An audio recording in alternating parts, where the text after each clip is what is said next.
Pemeriksaan fisik umum adalah evaluasi kesehatan secara menyeluruh yang dilakukan oleh tenaga kesehatan untuk menilai kondisi tubuh secara menyeluruh. Nah, di sini saya mengambil tentang pemeriksaan fisik umum pada ibu hamil.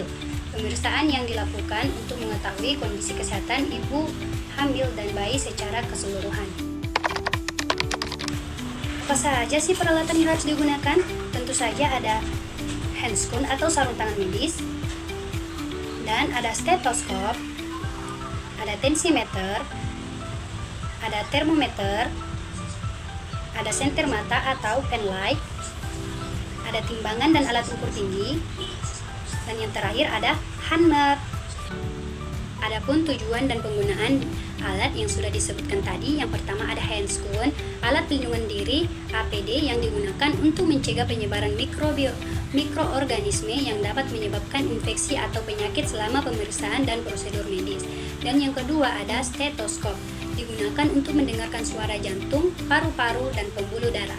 Ini juga digunakan untuk memeriksa suara pernapasan dan mendeteksi suara pernapasan abnormal seperti murmur, jantung, atau WC. Dan yang ketiga ada tensimeter. Tensimeter ini biasanya digunakan untuk mengukur tekanan darah. Dan yang keempat ada termometer. Biasanya alat ini digunakan untuk mengukur suhu tubuh guna mendeteksi adanya demam atau kondisi lain yang mempengaruhi suhu tubuh. Dan yang kelima ada pen light atau senter mata, atau biasa senter telinga dan juga senter hidung. Biasanya senter ini untuk memeriksa mata, telinga, dan juga hidung. Dan yang keenam ada timbangan dan alat ukur tinggi badan. Biasanya digunakan untuk mengukur berat badan dan tinggi badan guna menghitung indeks massa tubuh atau IMT dan menilai status. Dan yang ketujuh ada hammer. Biasanya alat ini digunakan untuk memeriksa refleks patella, seperti refleks lutut yang memberikan petunjuk tentang kondisi sistem saraf.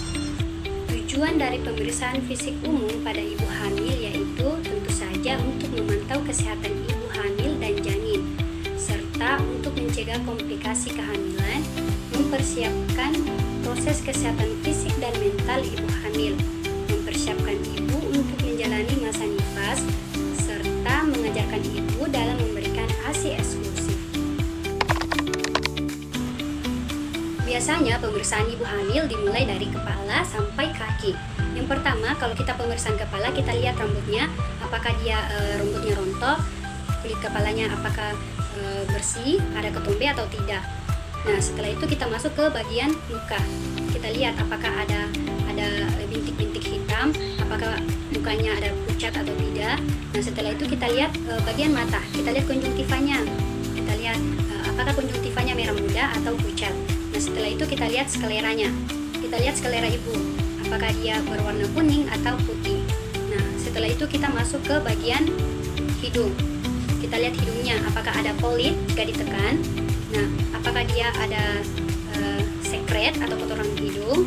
Nah, setelah itu kita masuk ke bagian telinga. Kita lihat telinganya. Ibu, apakah telinganya simetris atau tidak. Nah, setelah itu kita lihat apakah ada serumen atau kotoran hidung, apakah ada kelainan pada telinganya. Nah, setelah itu kita masuk ke pemeriksaan bagian mulut. Kita lihat apakah bagian mulutnya ibu ada warna. Kita lihat warna bibirnya ibu apakah pucat atau tidak, apakah kemerah-merahan. Dan setelah itu kita lihat giginya ibu apakah ada karies atau rontok, apakah ada lubang pada giginya. Dan kita lihat lidahnya apakah dia ada bintik-bintik putih atau panas dalam. Nah, setelah itu kita masuk ke pemeriksaan bagian leher. Kita lihat apakah di lehernya ibu, kita suruh ibunya menelan untuk melihat apakah ada pembengkakan pada kelenjar tiroid.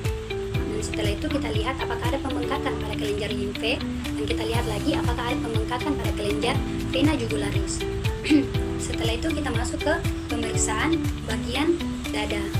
Kita lihat apakah dada ibu simetris atau tidak. Kita lihat puting susunya apakah dia sudah menonjol atau tidak. Nah, setelah itu kita tekan apakah ada nyeri-nyeri tekan pada dada ibu atau payudara ibu. Kita lihat. Selanjutnya itu kita masuk ke bagian pemeriksaan abdomen atau pemeriksaan bagian perut. Nah, pada bagian perut ini kita lihat apakah ada stretch mark pada perut ibu, apakah ada stretch mark atau apakah ada linea alba atau linea rubra di situ pada garis-garis perut ibu. Nah, setelah itu kita masuk ke Leopold 1, Leopold 2, Leopold 3, dan Leopold 4.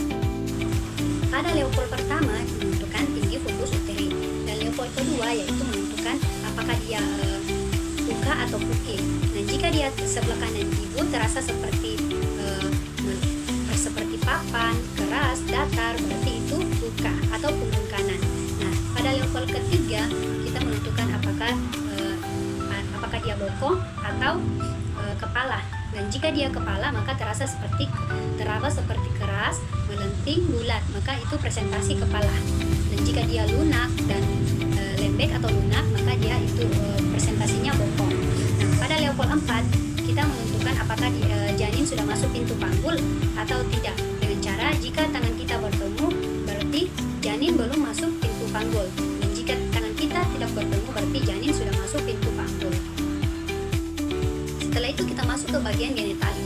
Kita lihat apakah ada varises, apakah bagian genitali ibu ada infeksi atau apakah ada bau khas di keputihan ibu. Selanjutnya itu kita masuk ke pemeriksaan ekstremitas bawah. Kita lihat apakah ada udem atau pembengkakan pada lutut ibu. Kita lihat pada kaki ibu apakah ada pembengkakan. Nah, jika dia ditekan dan cepat kembali berarti tidak ada pembengkakan atau udem. Nah, setelah itu kita lihat apakah ada varises. Nah, selanjutnya kita masuk ke pemeriksaan bagian ekstremitas bagian atas. Kita mengukur lila atau lingkar lengan atas ibu. Normalnya itu 23 cm. Dan kita lihat telapak tangan ibu apakah dia pucat atau tidak. Selanjutnya kita periksa bagian anus. Kita lihat apakah ada ambegen atau hemoroid. Selanjutnya itu kita masuk ke bagian refleks patella untuk menilai saraf ibu